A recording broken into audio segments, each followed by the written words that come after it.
15મી August 75માં સ્વાતંત્ર્ય પર્વની સુરતમાં અનેક જગ્યાએ ધ્વજવંદન સહિતના વિવિધ કાર્યક્રમો થકી ઉજવણી કરવામાં આવી હતી. તો ચોક બજાર ખાતે લોક સમસ્યા નિદાન કેન્દ્ર દ્વારા પણ ધ્વજવંદન કાર્યક્રમ યોજાયો હતો. ધ્વજવંદન બાદ વૃક્ષારોપણ કાર્યક્રમનું આયોજન કરાયું હતું. અંગ્રેજોની ગુલામીમાંથી આઝાદ થયેલા ભારત દેશના 75માં સ્વાતંત્ર્ય પર્વની દેશભરમાં હર્ષોલ્લાસ સાથે ઉજવણી કરાઈ હતી. ત્યારે ચોક બજાર ખાતે આવેલ લોક સમસ્યા નિદાન કેન્દ્રની ઓફિસ દ્વારા પણ ધ્વજવંદન કાર્યક્રમ સાથે વૃક્ષારોપણ કાર્યક્રમનું આયોજન કરવામાં આવ્યું હતું. લોક સમસ્યા નિદાન કેન્દ્ર દ્વારા ચોક બજાર ખાતે ગાંધીજીની પ્રતિમાને ફૂલહાર કરી તેમને શ્રદ્ધાંજલિ અર્પી ધ્વજવંદન કાર્યક્રમ યોજાયો હતો.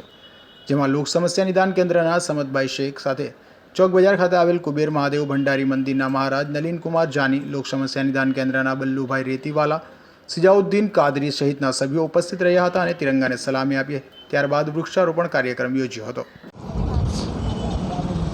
आज 15वीं अगस्त स्वतंत्र दिवस के अवसर पर मैं मेरे भारत देश के सभी वासियों को शुभेच्छा पाता हूँ. आज रोज लोक समस्या निदान केंद्र द्वारा चौक बाज़ार राजावाड़ा विस्तार में 10 वंदन का कार्यक्रम रखा गया था और साथ ही वृक्षारोपण कार्यक्रम किए थे. और इसके बाद गांधी जी प्रतिमा पास हम जाके फूलहारों से श्रद्धांजलि बापू को अर्पित किए थे. इसके साथ ही तमाम जनताओं को 15वीं अगस्त का खूब खूब शुभकामना देता हूँ. લોક સમસ્યા નિદાન કેન્દ્ર સંસ્થા દ્વારા ગરીબોને તેમના હક અપાવવા માટે લડત આપી તેઓને ન્યાય અપાવવામાં આવે છે. ત્યારે લોક સમસ્યા નિદાન કેન્દ્ર દ્વારા આયોજિત ધ્વજવંદન કાર્યક્રમમાં અનેક લોકો પણ જોડાયા હતા અને તિરંગાને સલામી આપી દેશભક્તિના દર્શન કરાવ્યા હતા.